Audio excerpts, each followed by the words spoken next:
In the dark silence of space, some satellites go quiet. But what happens when one comes back to life? This is the true story of a so-called zombie satellite, a spacecraft thought to be dead, suddenly transmitting signals from the void. What happened to it? Who turned it back on? And could this change how we think about space forever? Welcome to Deep Space Unknown, the basics of satellites. Before we dive into zombies and signals from the void, let's take a step back. Thousands of satellites orbit our planet right now.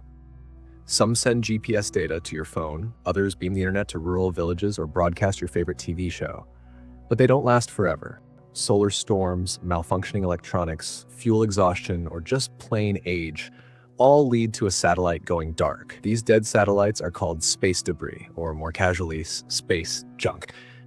But what if one of them suddenly turned back on? Meet the zombie satellite. Back in 2005, NASA lost contact with a satellite named LES-1, originally launched in 1965. For 40 years, it drifted through orbit, presumed dead and forgotten. Until one day in 2013, amateur radio operators in the UK detected something strange. A faint radio signal. It was pulsing regularly as if something or someone was still alive out there. That signal? It matched the exact transmission frequency of LES-1. Somehow, after nearly half a century in silence, the satellite had come back to life. LES-1 had become a zombie satellite. How did it reactivate? So, what happened? Did NASA reboot it remotely? Did an alien race switch it back on? Did someone hijack it? No. The reality might be even more fascinating. Experts believe that LES-1's reactivation was a fluke of physics. Its transmitter may have been powered by degraded solar panels, producing just enough electricity for brief bursts of activity. As it spun in orbit, these pulses of sunlight would occasionally hit the solar cells at just the right angle, bringing the electronics back to life, temporarily. Imagine a ghost flickering its lights every few minutes. That's what LES-1 was doing. It wasn't controlled, it wasn't consistent, but it was real. The science behind space ghosts. This isn't the only case. Other satellites have gone dark, only to come back online unexpectedly, sometimes years later. They're rare, but they're real. In space science, these are often called anomalous reactivations. The cause? Damaged solar cells suddenly aligning, broken circuits reconnected by vibration, cosmic rays temporarily flipping a memory bit, even freezing temperatures shrink metal and fix loose contacts. Each of these could be enough to temporarily power up an ancient satellite. It's not magic, it's space physics, strange, unpredictable, and endlessly fascinating. The bigger mystery, but there's another layer to this. What if some of these reactivations aren't random? LES-1 came back, but so did Akonos, Image, and others. Some sent back detailed data. Others reestablished communication links that no one thought possible. Could someone or something be reawakening these satellites? It sounds like sci-fi, but space agencies take this seriously. Because zombie satellites pose a threat. They can collide with modern satellites. Their unpredictable behavior makes them hard to track. They can be hacked more easily due to outdated security. That's why organizations like NORAD and the European Space Agency actively monitor space junk. And when one of those dead objects starts moving again, alarms go off. Zombie satellites and space security. Let's be honest, not all satellites up there are friendly communication devices.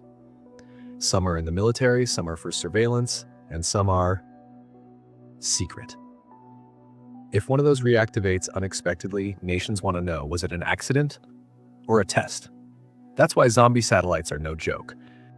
The US Space Force, Russia's Roscosmos, China's CNSA, they all track unusual signals from orbit, and amateur astronomers like the ones who first spotted LES-1's comeback often beat them to it. It's become a kind of space detective game. A quiet satellite turns loud again, and suddenly, it's international news. Could we bring satellites back on purpose? Zombie satellites raise a brilliant question. Can we intentionally bring back dead satellites? Turns out, yes. Several companies are now working on satellite servicing missions. These use small robotic spacecraft to dock with defunct satellites, repair or refuel them, and put them back to work. In 2020, a company called Northrop Grumman successfully extended the life of a satellite by 5 years using this method. The idea? If we can wake the dead, why not build a space fleet of zombie satellites? Recycled, reused, and reactivated. It's cheaper, greener, smarter. Zombie satellites could become the future of orbital infrastructure. The cultural impact, but there's something more emotional here too. There's something poetic about old machines waking up. It reminds us that nothing in space is truly gone. Every piece of metal we launch carries our story. A piece of Cold War history suddenly blinking back to life. A forgotten experiment whispering across time. Even old tech can become relevant again. And in a world obsessed with the new, zombie satellites teach us to look back and listen. What's next? So what's next for these space ghosts? More hobbyists are scanning the skies. New companies are working on satellite resurrection. Space agencies are keeping a closer eye on every signal. And you, yes, you, could be part of it. There are websites and communities where you can join the search, analyze signals, and help identify unknown transmissions from orbit. Because the truth is, space is still full of mysteries, and sometimes they come back. So the next time you hear a story about a satellite that is reactivated after 50 years, don't assume it's a glitch. It might just be another ghost in the machine. A zombie satellite, blinking through the void, reminding us that space never forgets. This was Deep Space Unknown. If you love this story, hit that like button, subscribe, and turn on notifications. There's more where that came from.